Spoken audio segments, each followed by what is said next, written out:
Hayes. I was looking right when you was looking, so I pulled up Florida, right? And they count IMG, so I mean we can't help that, but it is what it is, right?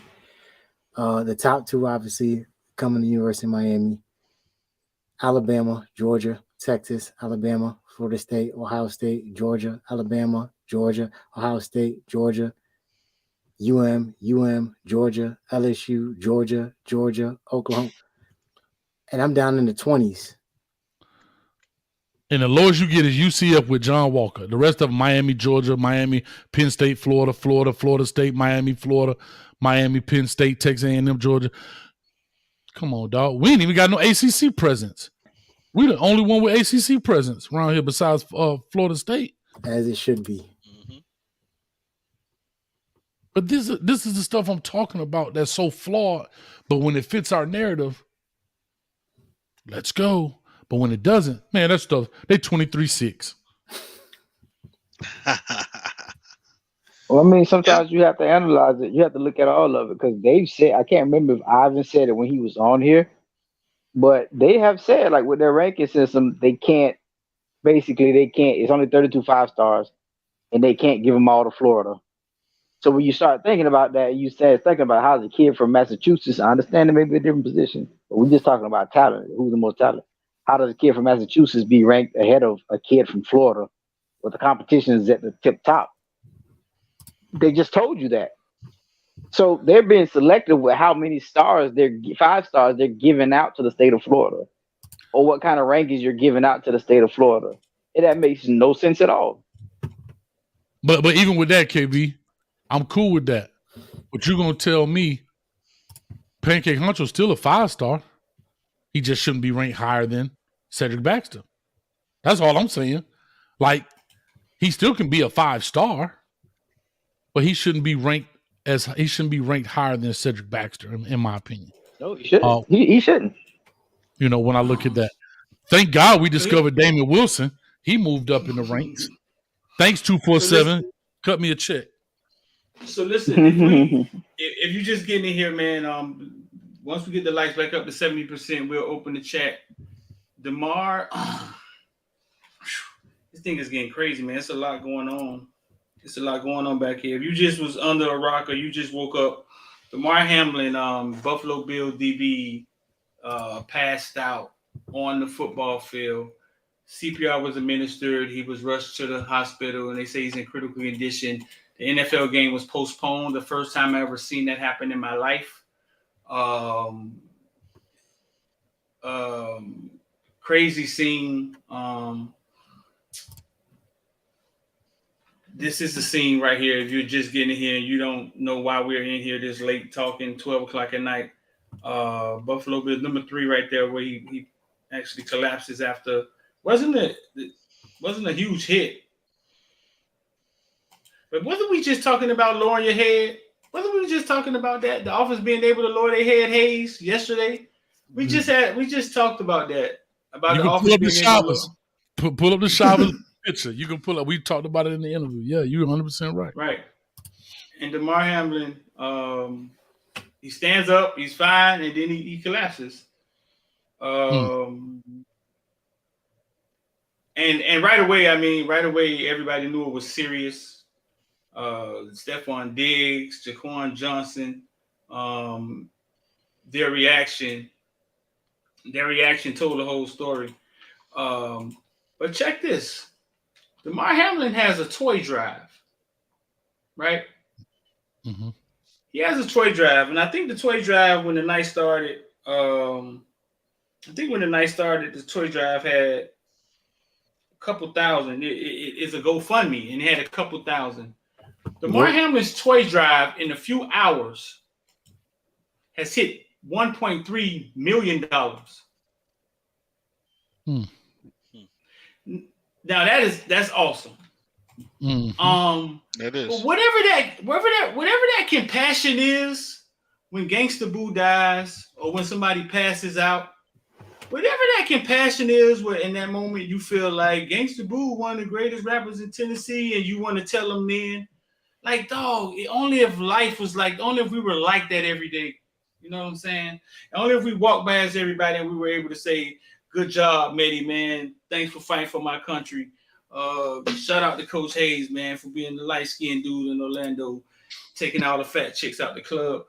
Only if appreciate that. Hayes. no. I do it for Only you, baby. if, bro. Only if 1.3 million his GoFundMe has raised as he's laying critical condition. You know what I'm saying? And I get it. At least we do have moments like this, because it could be the other way around, where it's never moments like this, and it's just the rich get richer and the poor. But that's wild, bro. I mean, y'all can expound on that for a second, man. I'm gonna run and get some water. All right. Yeah, I think it's unfortunate that it has to happen on these pretenses, but I'm glad it did. But yeah, it gets there's a multitude of athletes who have their own foundations and charitable foundations that they talk about it, they say stuff, but yeah, unless it seems like something like this hits close to home, people don't care. And yeah, Street's absolutely right. We do need to get better in 2023 and beyond at giving people their flowers while they're still here.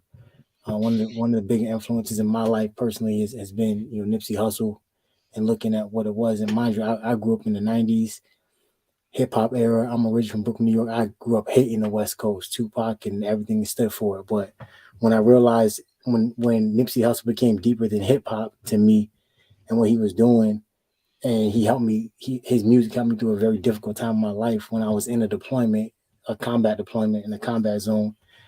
And then he died while I was there. It kind of resonated with me, what type of spirit we lost. So yeah, far too often we get, and this is kind of what we start to show with, is like we get too focused on the player, right? This is the athlete. I don't know this, but I don't know. You better take that off.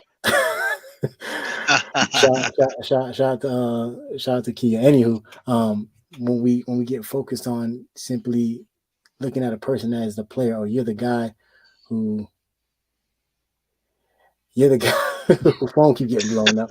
No, I'm just kidding.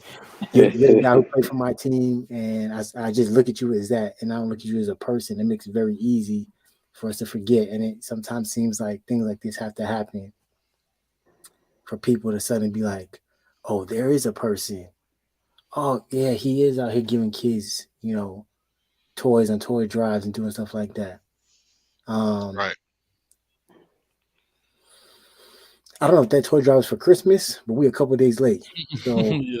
I think the biggest word here, guys, is the word empathy. Regardless of what goes on in your life, everybody has dealt with death. Somebody in your family has passed away. Since we all old enough to understand what death is, not necessarily when they're young, when we're babies, but whether it's friends, family, aunties, uncles, grandmothers, whatever. And when people pass away, everybody knows what that feeling is, regardless of your religious belief, political belief, whatever it is, death is death. And people understand that. Serious injury is understood as well, with potential death, right? If he would have went out there and broke his leg, it wouldn't even be as close. I guarantee that, right? But because this seems to where it is, it's so severe that they've actually literally stopped the game. That I've never seen them do that. I don't think anyone has ever seen them do that. Yeah, he's in critical condition. Right. So to that point, that people have empathy for what's going on, and how do we support people we don't know from afar? Monetarily, right? Right? You do that. I don't know somebody that passed away. What do? We donate to the foundation. We donate to a charitable fund. We donate because we know money can help things, move things along, and so forth and so on. So I think that's the biggest thing, is that regardless, I don't care if you're blue, black, purple, orange, green, or white, everybody knows what death is, and everybody knows what that means. And that's kind of where the truce comes along, where, all right, we can stop fighting for a minute. Let's deal with this. You know what I mean? And even with those players, when Streeter was showing it, when he tackled the dude and he fell back, as much as they may not like each other and they're in competition, immediately they knew something was wrong the way he fell out. And what did they start doing? Pointing, both teams, because we're in battle. But when he fell out, ain't nobody laugh at him like, They knew something was wrong, bigger than just a regular, injury, or you got a cramp in your ankle. We laugh at that kind of stuff. Sucker, get up. You soft. But the way he fell and the way his body went, those players been around enough. They knew exactly what was going on. And you see it all the time. You see boxers, when the dude get knocked out, he trying to, hey, you all right? Like, we fighting, but hey, you good? You know what I'm saying? So that's just exactly how it is, man. But that's tough, man. Shout out to Sean Rounds out here for the 1999. Isn't that amazing? Hey, somebody text Kia before she start blowing up. But isn't that amazing how the gladiators in the ring can have more empathy for each other than the people outside of the ring? Because it does take that sometimes for everybody else outside of the ring to understand that they are people. I think Mehdi has illuminated that a couple of times tonight. We look at them as things on TV. You know what I'm saying? Play things on TV or what have you. And until something tragic happens, we don't have any empathy for them. Anything that's going on in their life, we'll see a player get on TV and cry because depression is killing him. We'll see a player get on TV and cry, because something happened before the game. I forgot what player it was. This was I forgot what player it was and what team he played for. I think his dad had died like right before the game, and something happened and the people were messed up, and nobody, knew until after the game. And it was crazy. Like, you know what I'm saying? We have to have something like that dramatic to actually feel bad for you. You know what I'm saying? Before your time of need or in your time of need. We'll talk trash about guys and not knowing what's going on with their mental, what's going on in their life. But these guys on the field, the other gladiators, have so much empathy for each other. They can see each other as human beings, way before fans do. And I'm just hoping that we get to a place where we kind of change that and we start understanding this thing is way bigger than rap. Like, that's just, football isn't who they are. It's just what they do. Right. Yeah, it's funny you say that, man. And part of these, I don't know if y'all guys been seeing some of the interviews I've been doing.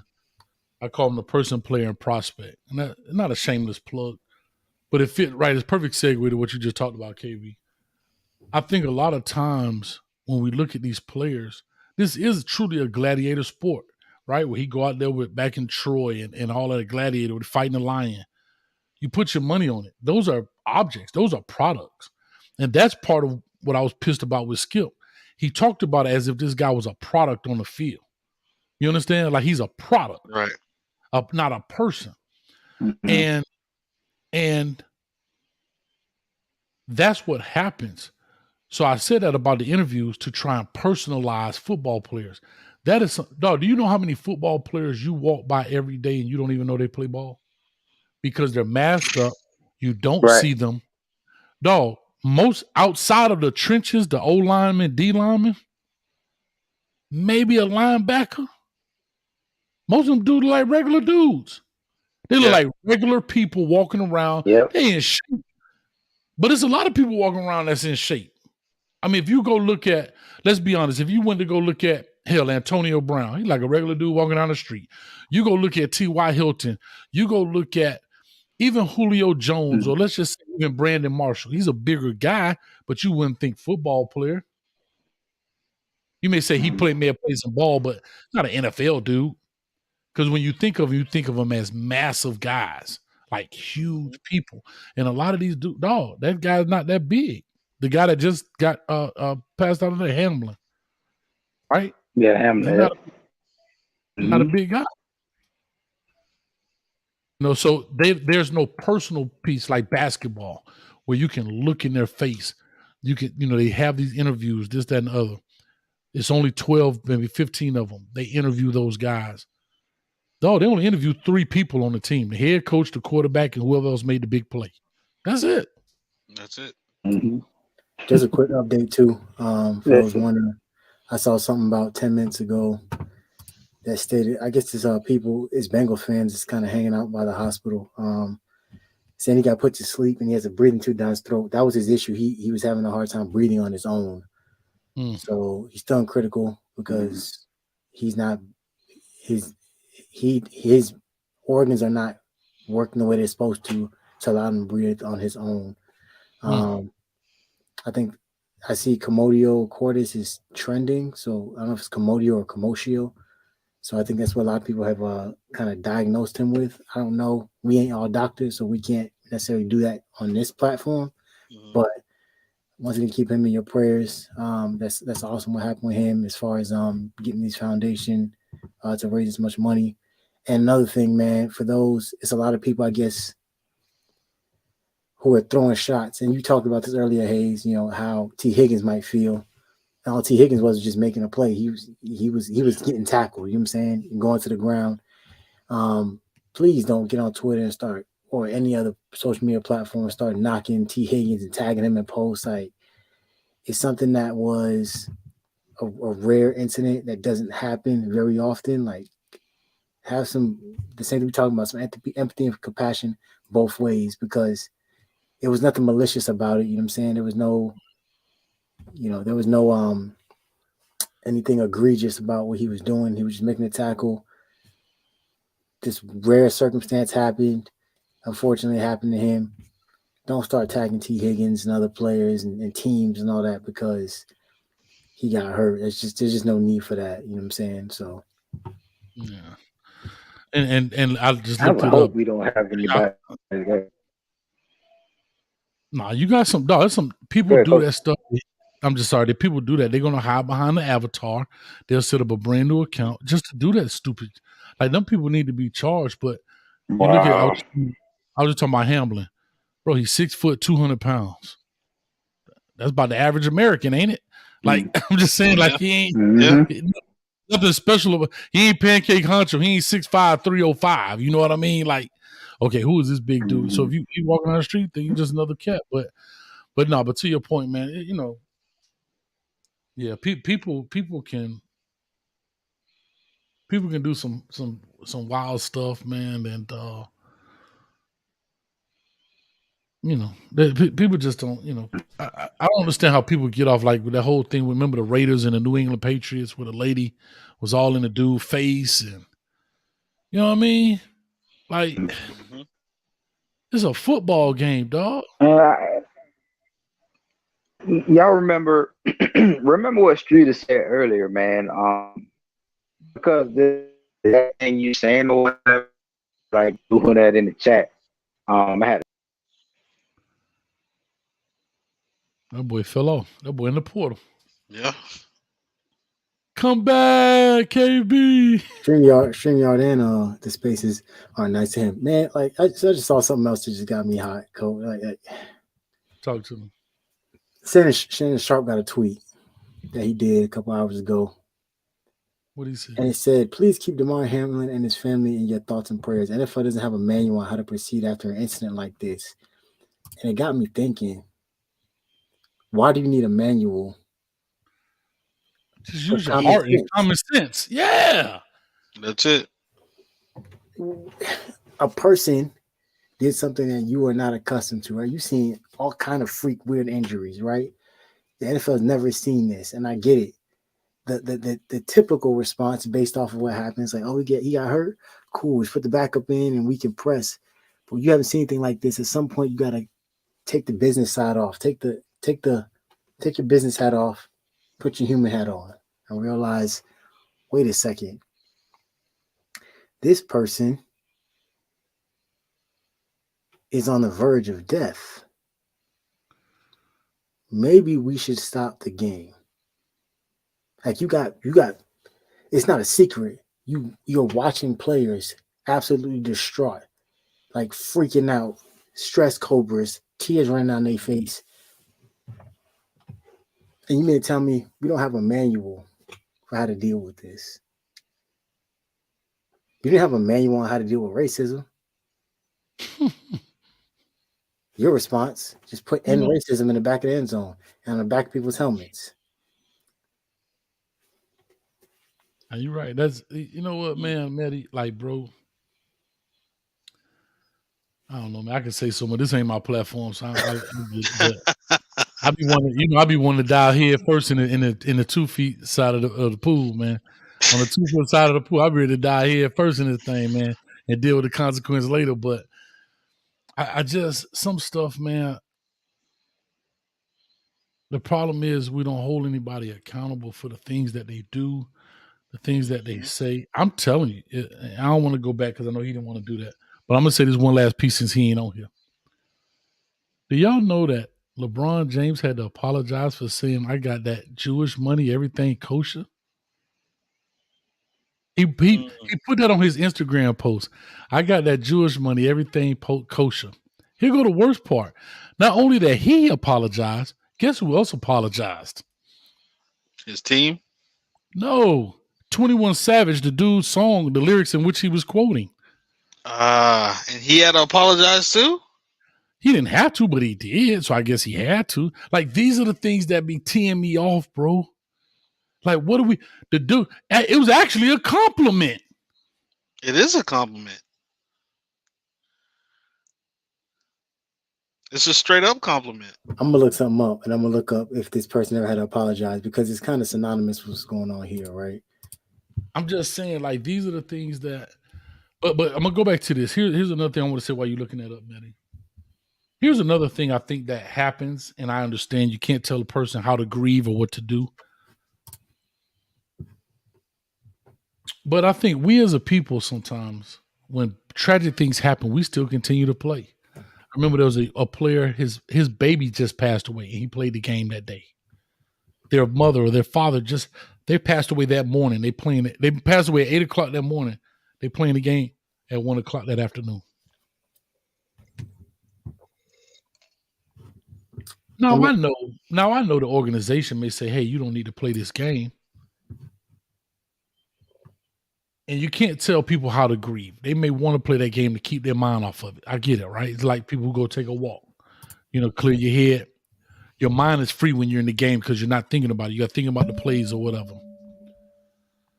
Right. But there is something too when tragedy strikes. And we look at business as usual, as Jay-Z say. It's business as usual. And you have to ask yourself, is it business as usual? I don't know. I just posted that. I just kind of said that while Mehdi was talking, but I did want to say that because I heard y'all when I went to go get McCain juice. I was listening to y'all talking, and he got off of it before I could bring up that. But that's the thing, dog. LeBron James got to apologize because he said my money. What he said, my money Jewish is kosher. Everything is kosher. Now let me ask you something, Coach. Let me ask you something. Yeah. And I want to be careful how I say this because I ain't trying to get street demonetized. I don't know how that Twitter thing or YouTube thing works. So don't say the R word. Don't say the R word. Can't say that. But go ahead. Okay, I ain't saying that. Okay. All right, I got you. I'm gonna read 3 tweets from a person. You might have seen them this evening. Tell me if you can guess who the person is, and then tell me if you can guess if the person apologized. The first one says, "These monkeys just going to town." The second one says, "Bulls better guard our white boy." And the third one says, "It makes me happy that the NBA is finding people for being female genitalia." Later on, this person said, "Stuart Scott and that lazy eye, man." They all the same person? They all the same person? Mm-hmm. Another tweet says, "The Wisconsin white boys." And the last one, in all caps, said, "Attention all NBA teams, stop picking foreigners." Who was the person that said those tweets? I'll say Charles Barkley. No, try again. Skip Bayless? No, he was a black dude. It's a black dude that said I'll give you a clue. He was on one of them sidelines of the team that this tragedy happened on. Not Stephen A. No, he ain't out there. No, he's on the sideline. He was on the sideline. He a coach or he a player? He a player. Josh Allen? No. Nah, he too young for all that. Talking about Stuart Scott. Josh Allen probably was in 3rd grade. Yeah, that's true. He was on the side. Ken Dorsey? Nope. Ken Dorsey in the box. He in the booth. Ken Dorsey ain't gonna talk like that no way. I don't think I seen. I He don't think I seen. here with it. Someone figured it out. Who is it? Joe Burrow. What Joe Burrow know about Stuart Scott though? Oh boy. I'm waiting for maybe someone in the comments can help me out when he came out with his formal apology. Because I don't recall it. He gotta do that. Oh, and by the way, he got his contract already, right? Mm-hmm. Mind you, everybody got their contract except Lamar Jackson. This is pre-LSU 2019. This might be pre-Ohio State. Joe Burrow. Yeah, but these are the things like even to go back, even with your boy Jerry Jones.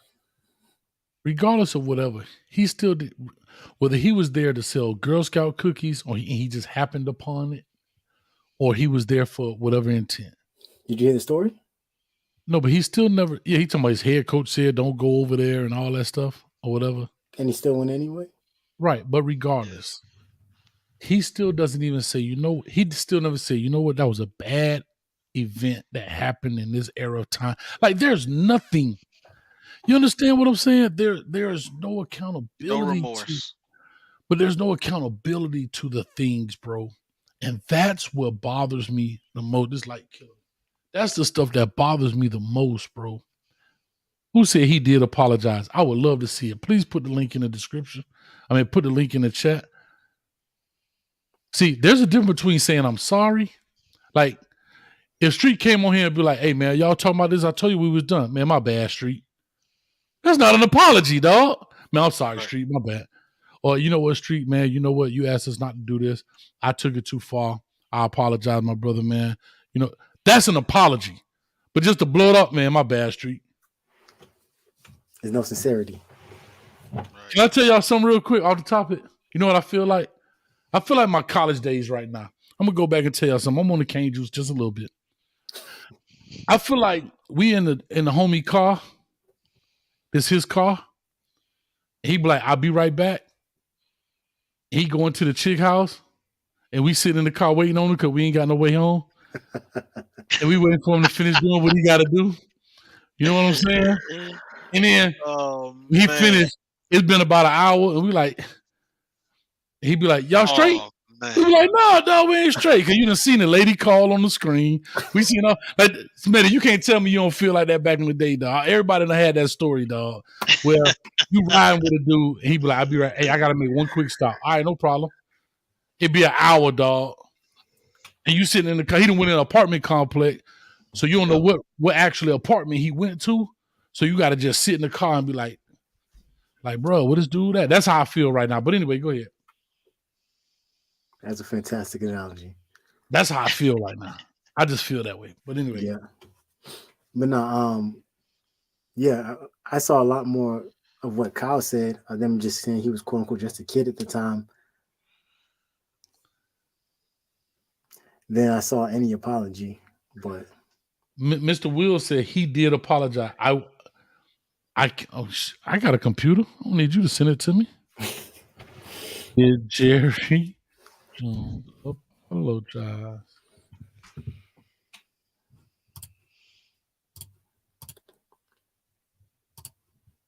He apologized for the offensive term when he referred to little people. He apologized for that.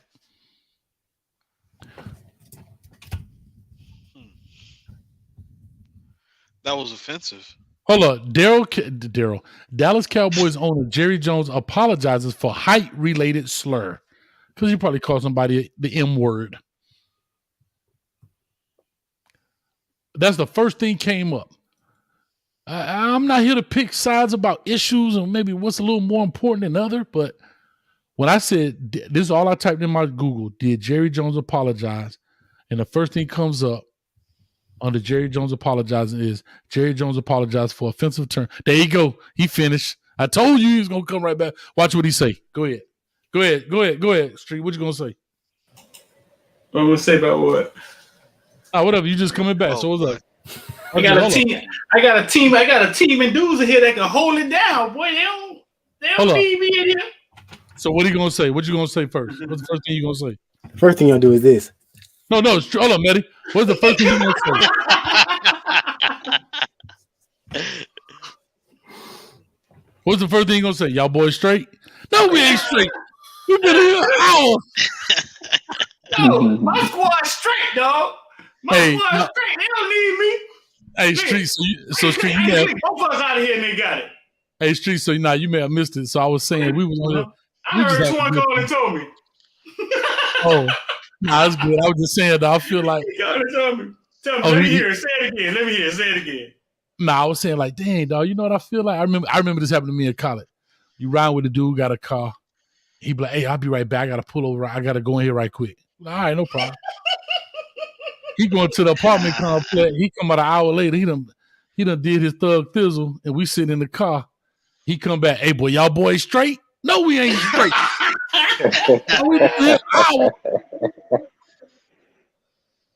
You know what, dog? But in that situation, us in high school, we would have been straight. We had that understanding. We had old crazy sayings, man. Yeah, but you ain't give us no saying. If you would have been like, hey, boy, I gotta go make a Street. If you would have said, hey, boy, I'm finna go make a grilled cheese sandwich right quick. I got you. I get it. You like, I gotta get some water. I'll be right back. Some water? You must have been in Lake Erie, dog. Listen, dog. You got some water, all right. You don't know, dog. I got a whole team of dudes that roll with me, bro. Like, I could have not came back. You know what I'm saying? I could have not came back. Them boys but we lost short KB. But we lost KB. We couldn't get him back in, dog. You're gonna lose KB. You're gonna lose KB, dog. You're gonna lose KB. You're gonna lose KB 3 times a night. I don't know what he got over there. Dial up. I don't know what KB got over there. But we're gonna lose KB 3 times a night. StreamYard don't like me, bro. Hey, the reason I know he back, I didn't even know he was back because Mr. Will's been up there for about an hour. Lorenzo Lingard. Lingard was a 5-star, bro. Mm-hmm. Now let me say this to cap off what we was just talking about. Everything that we were talking about. We had a Discord the other day. Maddie and Rich, y'all missed it. It was right after our powwow. We had a little Discord, and I was asking the business questions. And what I got most out of it is exactly what we were speaking on.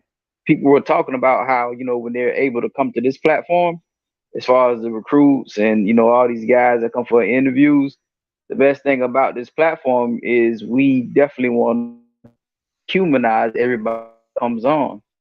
You know what I mean? We want to let you get your stuff off. You know what I mean? We want to let you be able to defend yourself if you need to be. But we want to talk to you.